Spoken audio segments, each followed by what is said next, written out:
Welcome to episode 7 of the Inside Nutley podcast. I'm your host, Tom Greco, and I'm pleased to be joined by Township of Nutley Municipal Judge Alan Genitempo. Welcome, Judge. Hello, Tom. How are you? Good. Thank you for doing this. Oh, my pleasure. Before we get some background, can you tell us what some of the municipal judge responsibilities are? Sure. The responsibilities include everything from parking tickets to assault cases, drug cases, DUI, even restraining orders. At night, I can get a call late at night, 2:30, 3:30 in the morning from a police officer asking me to conduct a hearing with a victim of a domestic violence incident to determine whether I should enter a temporary restraining order or not, whether I should issue a search warrant for weapons, things of that nature. We get calls all the time. Middle of the night, they've arrested somebody that we have a warrant on. Can I release them? Do they have to hold them? I issue warrants based on complaints for assault or things that occur outside the normal court hours down in the Superior Court in Newark, which is 8:30 to 4. Municipal court judges are on basically 24-hour call after 4 o'clock every day until 8:30 in the morning. So we get all those calls. I tried a DUI case last week. I'd probably try one tomorrow in another town. I also cover in other towns if needed. But it's a very interesting job, and there's a lot of. We even do zoning cases where people don't maintain their properties, all those kind of things, from the town ordinance to motor vehicle violations to state criminal codes. We seek to handle all those matters. And where does I think it's most people get a little bit confused how the jurisdiction is handled. For example, what determines whether or not someone goes before you or before they go to in front of Essex County? Is it the time of day?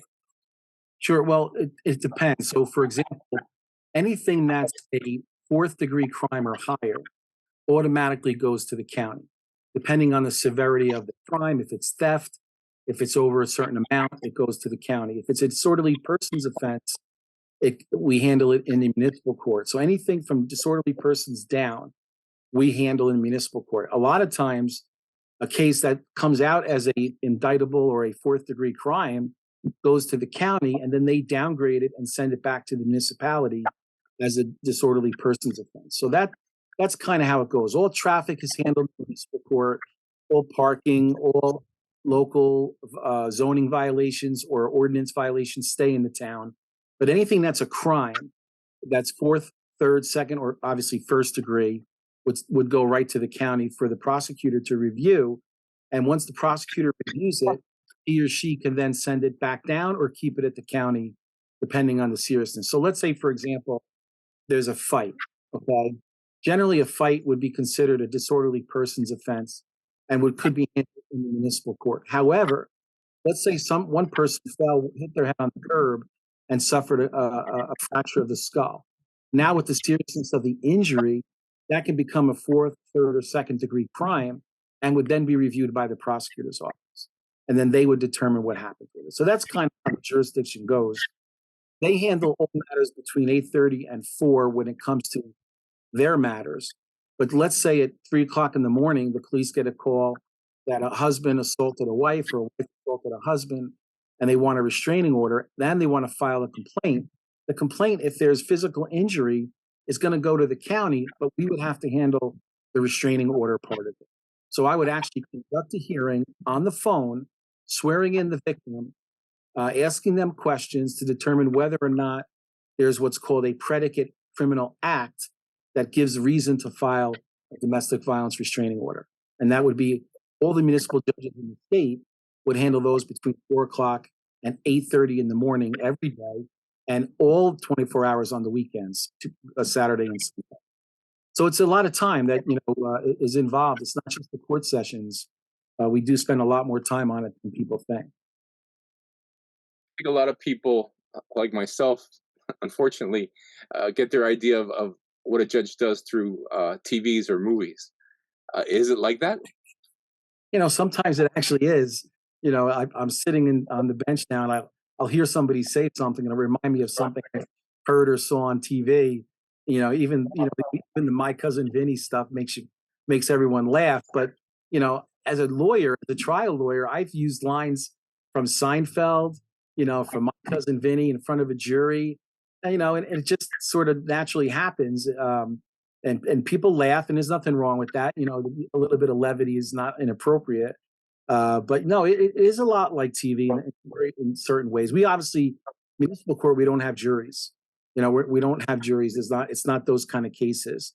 Um, but we send people to jail. A lot of here may require a jail sentence. So those are very serious matters. Going back to jurisdiction, if someone say commits a crime, robs a house, and jumps on Route 21, the Nutley police follow him and they go down through Belleville, through Newark, and finally he's caught. Are you responsible for that jurisdiction? Yeah, I mean, forgetting for the moment the level of crime, if it happens in Nutley, the jurisdiction is in Nutley.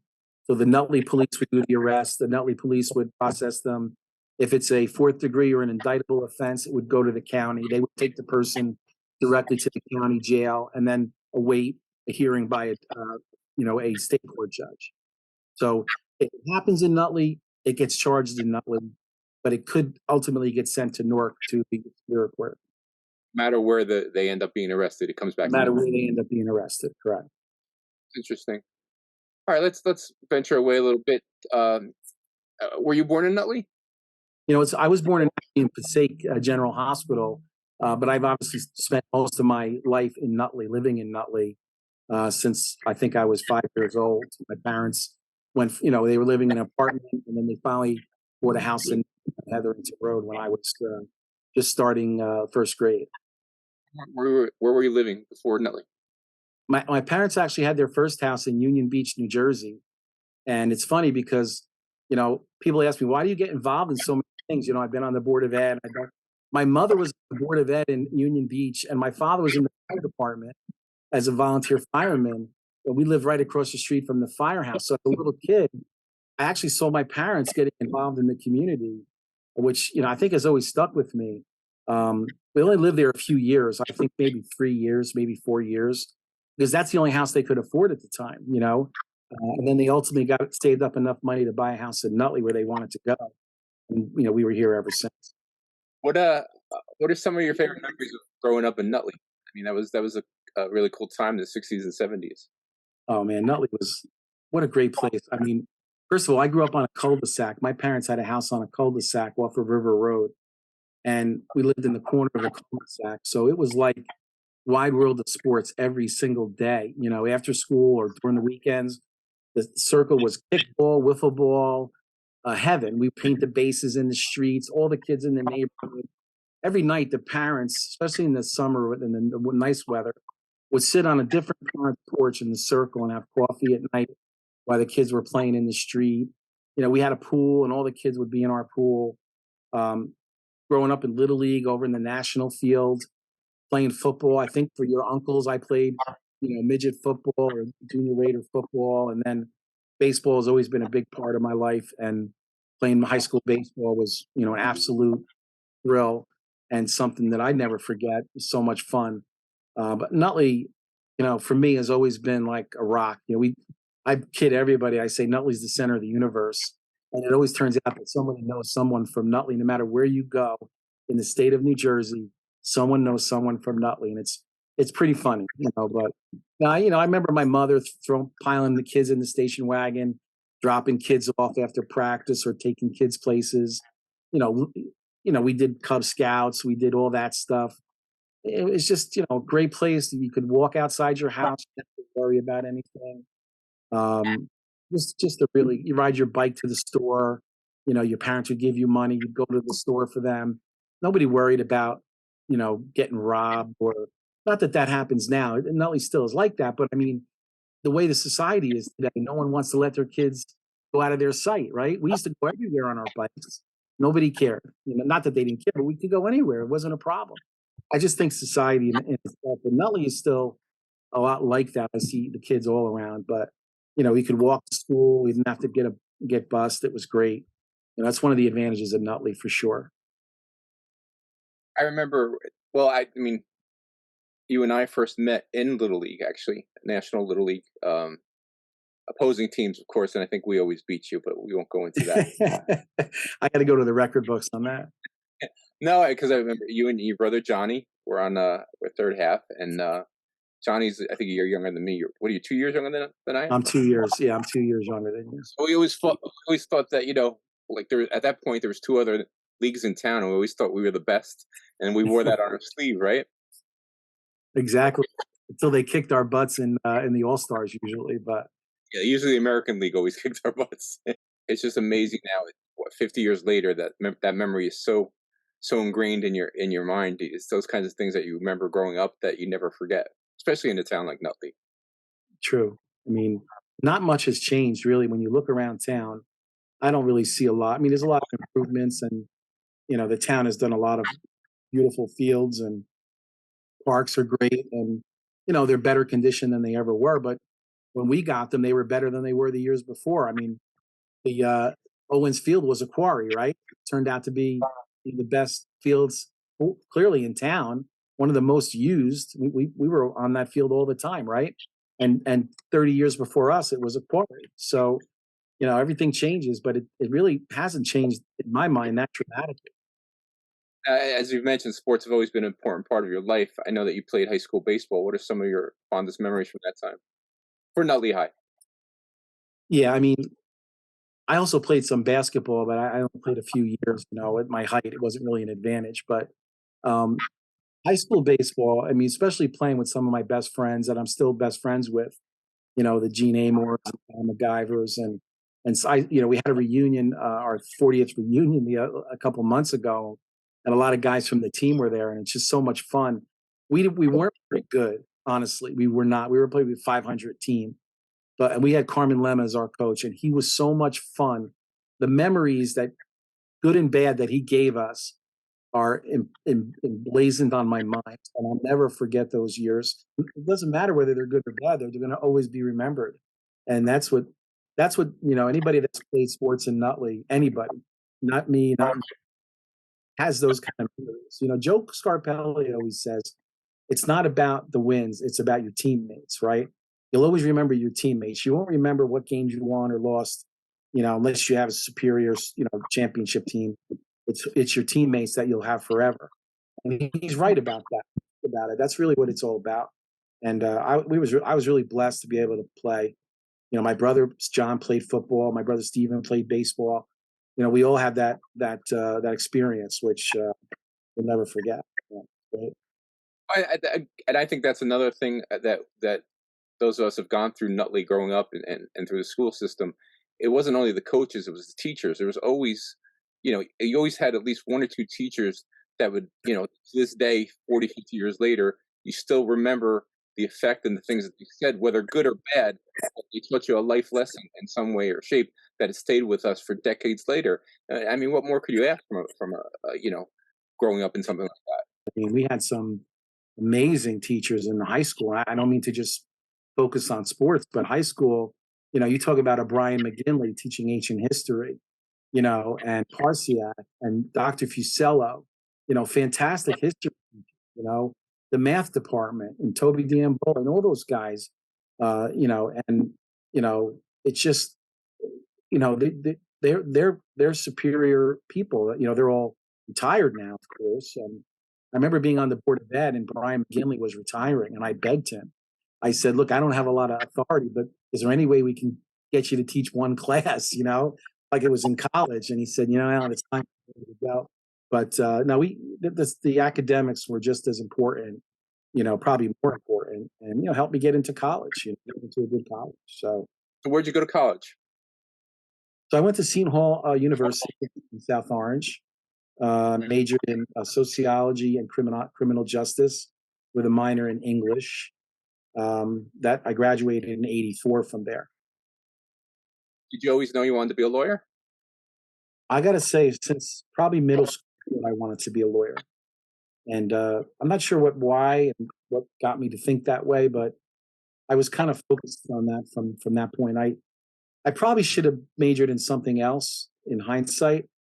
Um, I I think I could have been pointed a little bit more in the right direction, but it ended up working out for me okay. So Seton Hall is a great university. It's a great place to have gone to the college to.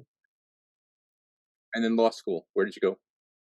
So I went to New York Law in downtown Manhattan, the New York Law School. It's probably the oldest law school in New York, one of the oldest in the country. It's over, I think it's right now over 160 years old.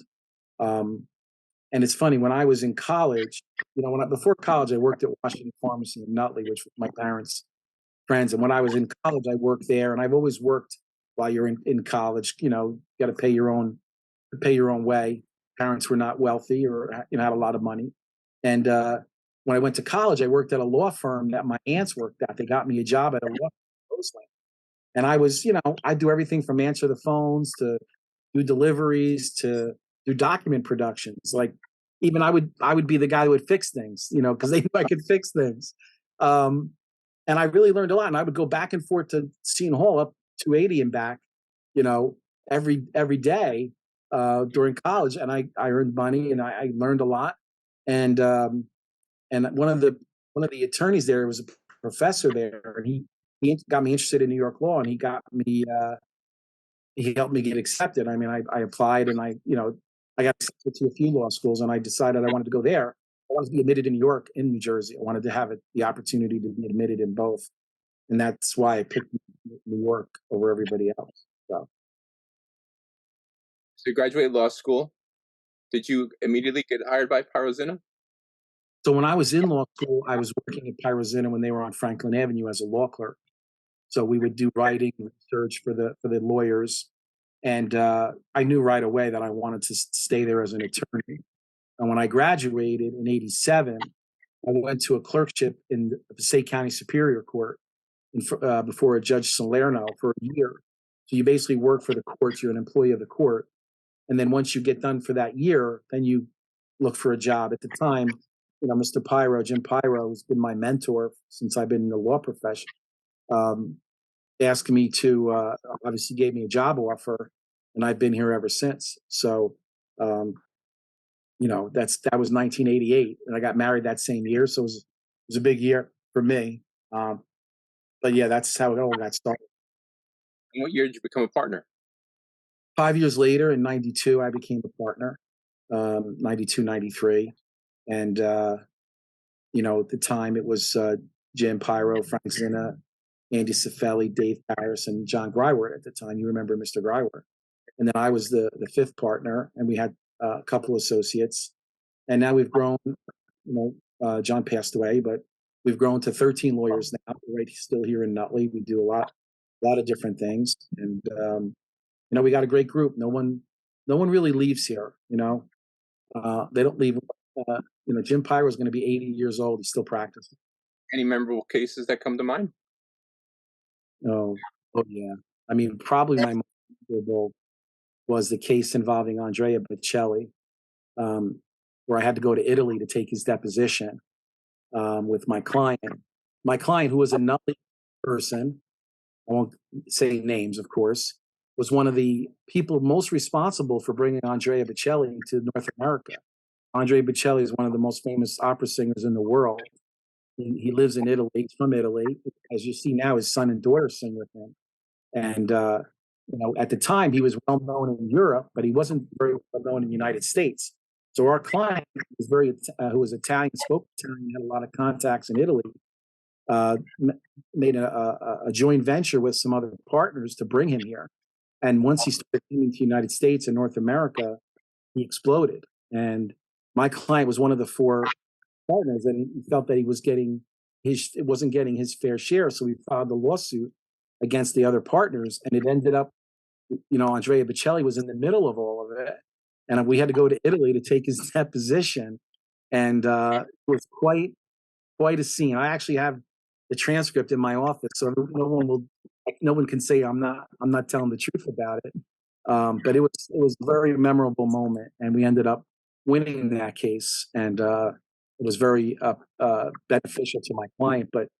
And I've seen Andrea Bocelli afterwards. My wife's cousin actually played for him in Carnegie Hall, played piano for him. maybe about 8 years ago, we went to see him, and I got to meet him again. But that was quite probably my most interesting thing. I tried the case for a month in Essex County. It was a month-long trial against the other partner, and we played Andrea Kelly's deposition as part of the case. It was quite interesting. But I'd say that's probably my most notorious case that I've ever had. But we've had some fun. Did he remember you? No, no way. I was gonna say you were gonna get comp tickets, that's for sure. Well, I yelled at him during the deposition, and um, because when I'd ask him a question, it had to be translated, even though I think he understands English quite well, but had to be translated. And then his brother and his lawyer, and he had three lawyers, and they were whispering in his ear before each answer. And finally, I just had enough, and I got mad, and I said, "Hey, wait a minute! I just flew 3,000 miles to take your deposition, not his, and not hers. I want your answers." Oh, they all started yelling at me in Italian, and we took a break, and my client went out and started yelling at Andrea Bocelli about he better start answering, truthfully. And oh my God, it was hysterical. And once he came back, it worked. He started answering my questions, and it ended up going okay after that. But I never forget that. I thought I was gonna. I don't know if I was gonna make it out of there somehow, but So when did you decide to become involved in government? it's funny because I remember in college, in law school, I was on the like student council, and I had always been involved in a lot of town issues. Like I was on the juvenile conference committee, and I was running the senior baseball league, and I was coaching, and I was always tried to be involved even before I was married and before I had kids and all that. And then once I started working here, I saw how involved my partners were in politics and town businesses, and we had a lot of clients that were governmental clients, and I became interested, very much, and started working on campaigns, and remember working on commissioners' campaigns and freeholders, and we would work on governors' campaigns. We really did a lot. We formed with a couple of guys in town. We joined the Young Republicans Club, and we started doing that and getting more involved from that. And then I also ran for Board of Education. I was elected in 2001, and very very rewarding. And so I've always had this experience with municipal government and state government. It sort of became a natural progression for me. What year did you become the township's attorney? Well, first I was prosecutor in 2002, and I had that job for a little over 10 years. I think 2013. Unfortunately, our town attorney was sick at that time, very sick, and ended up passing away. So while he was sick, I took over as town attorney. They asked me to become the town attorney, and I was doing actually both jobs for a very short period. And then they got a new prosecutor, and I became the town attorney. 2000, I want to say 13. It was kind of like over a period of time, and I became the full time town attorney until this year when they gave me the opportunity to be the judge.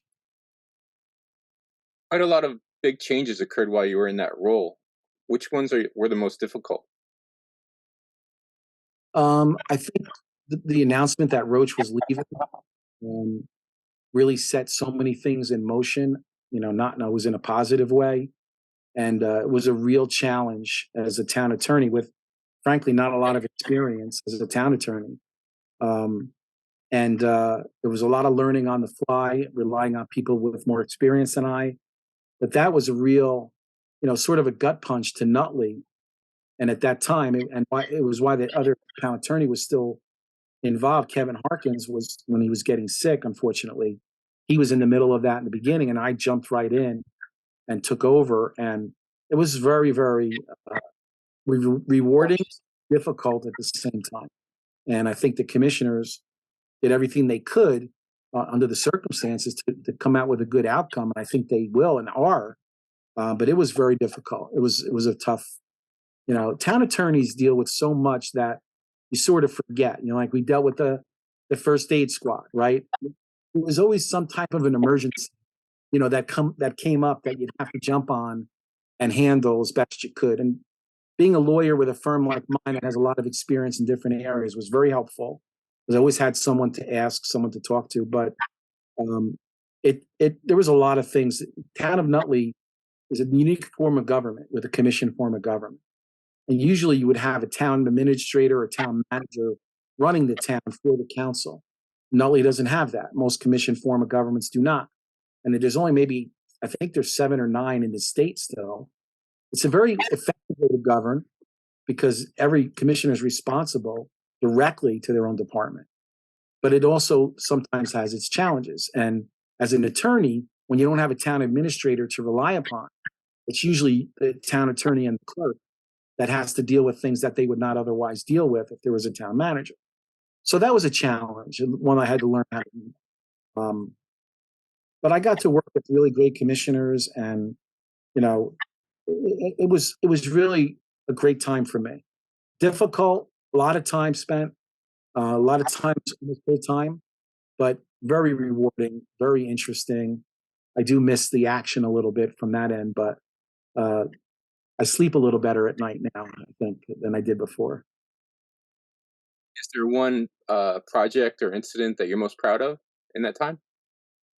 I think being involved in the medical school, helping, you know, on a small scale of getting that going, being involved in those negotiations with, as high up as the governor's office and heads of these industries that were giants, in the business and the industry, sitting at a meeting with the CEO of Hackensack Hospital, and their brain trust, they're fantastic doctors, and sitting with them, negotiating with them, talking to them, dealing with the high ups at Roche, um, and then of course the company that bought the property, all the negotiations and all the meetings, all the time we spent.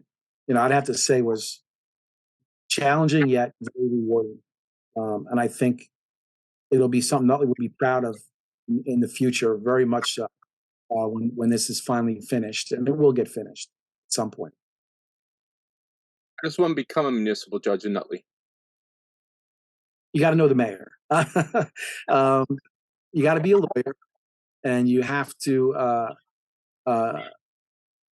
you have to be supported by the public agency, the public group, commissioners or council, whoever they are.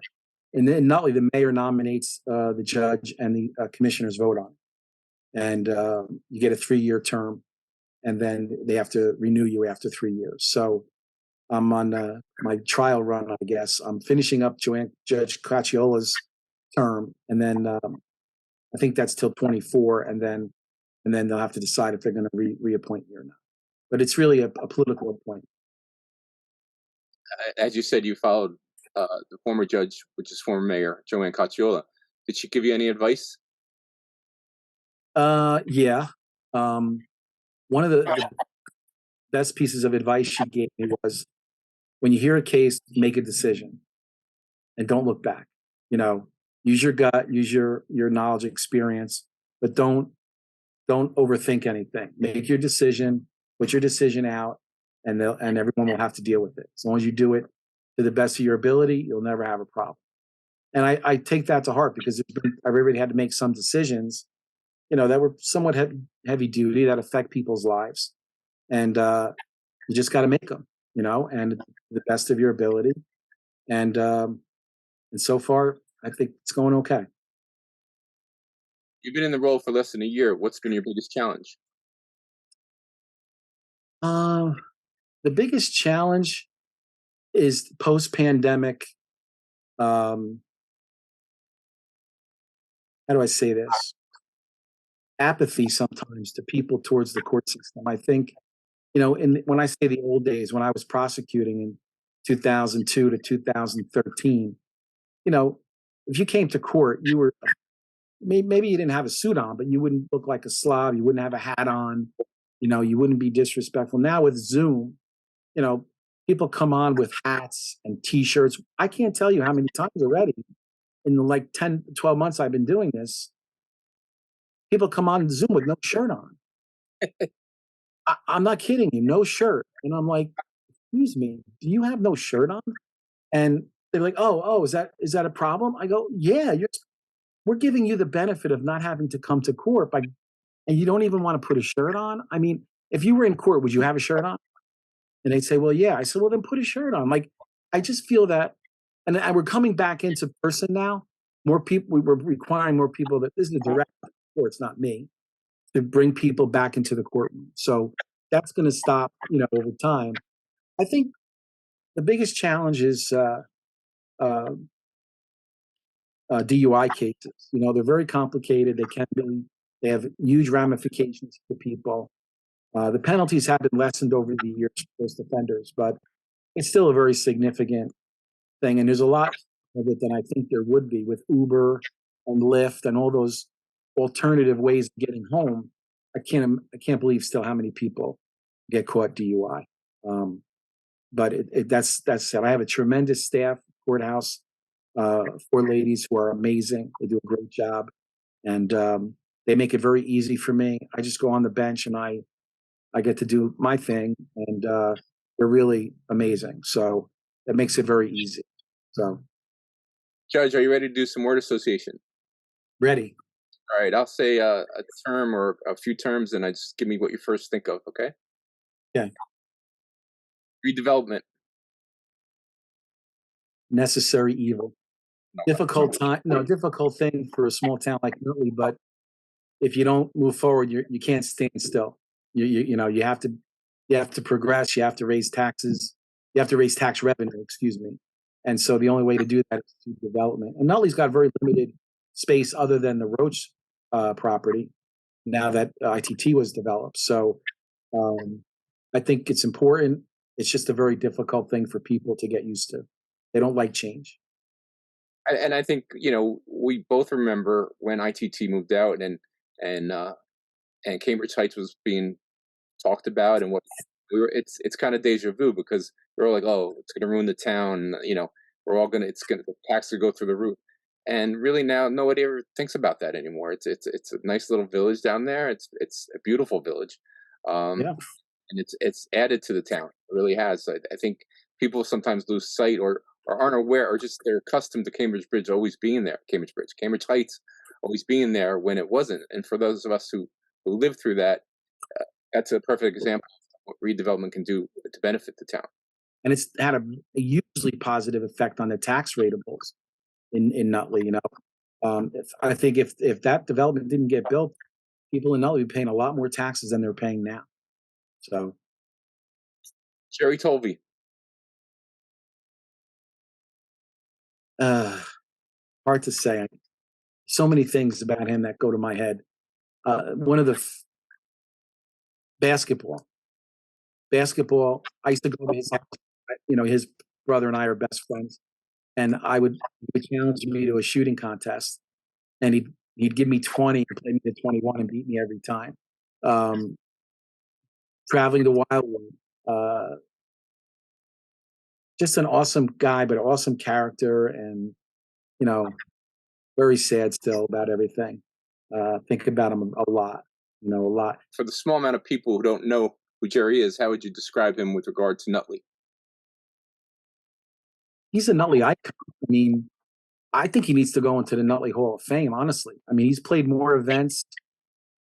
He's touched more lives than any one person I think really can. And when they had the fundraiser for him at the Nina's, which they didn't have enough room for everybody. Um, Someone said, "Raise your hand if Jerry ever played any event for you," and the entire place raised their hand, every single person. So you know, if he's not in the Hall of Fame, I don't think he is. Because if he was, I would have been there. He needs to be in the Hall of Fame. And I need to talk to somebody about that. But um, he's really an icon, local icon. I don't know how else to say it, really. It's agreed. I agree 100%. Overcrowded schools. A myth. Why? I think that I sat in on many meetings with demographers regarding school population. Um, the overcrowding in schools is not about the number of children, it's about the need for programs. that are taking up square footage in the school. And I've sat and heard professional demographers that the population is going to go down in the schools over the next 10 to 15 years. And you shouldn't necessarily, unless you're going to do a program change, have to worry about what's going on in the grammar schools, particularly. I mean, I still think the work should be done to the middle school to bring the sixth grade there, which would open up a lot of room in the grammar schools. But I think it's somewhat of a myth.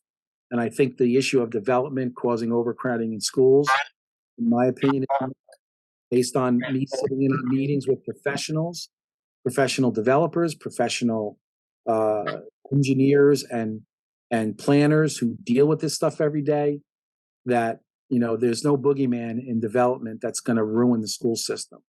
That's what I believe. So I don't think it's a real issue. Look, Tom, when you and I went to high school, my graduating class was almost 500. So was yours. Now it's 260, 270. How could that possibly be an overcrowded situation? So that's what I think. I mean, look, maybe the class sizes are much bigger, and you want to have small class sizes, of course, but I just don't think it's a real issue. I have to challenge you on one thing. The trailers aren't a myth. I don't like the trailers either. I'm not saying that that's an answer. I think that there could be additions to the schools that are more permanent. I hear funny that the kids like the trailers because they're air conditioned, and the teachers like them because they're not that bad to be in. But from an optics, it's not a good optic look. I agree with that. And we've been through this. When I was town attorney, we met with the board of ed a lot about this, about the referendums and about overcrowding and what it really means. And I think there are ways they can solve these problems, but it's tough. They put these referendums up and they don't get passed, and then you're kind of left, kind of standing still, and then trailers are the only option at that point, and it's not the best situation. So I don't know if that's overcrowding or that's just the need for imposed programs that are taking up more classroom space. John Walker. John Walker, girls crying. I'll tell you why. When I was in sixth grade at Washington School, everyone couldn't wait to have John Walker as a teacher because he was at the Washington School. So when I was in sixth grade, that's when you change classes, right? You go to different teachers for different classes. And we go into his class. We're all so happy to finally get Mr. Walker, who's, again, another Nutley icon. And he announces that he's leaving to become the principal at Yanacor School. Some of the girls in the class were crying. That's how upset they were. I don't want to say I was crying, but I wasn't happy. He used to open up the gym for us at Washington School. You probably remember. And we could go down at night and play in the gym. He could have been home with his family in Montclair, and he came down to Nutley to give us kids something to do. My parents loved him, absolutely adored him, and he was a great role model. Again, another icon that was sorely missed, has been missed for many, many years now. And I'm glad they named the school after him. Judge Genitempo, thank you for spending this time with us. We really appreciate it. Thanks, Tom. It's been a real pleasure, and it's always great to talk with you. Thank you, and good luck in your judgeship moving on. Thank you very much. I appreciate it. Have a good night.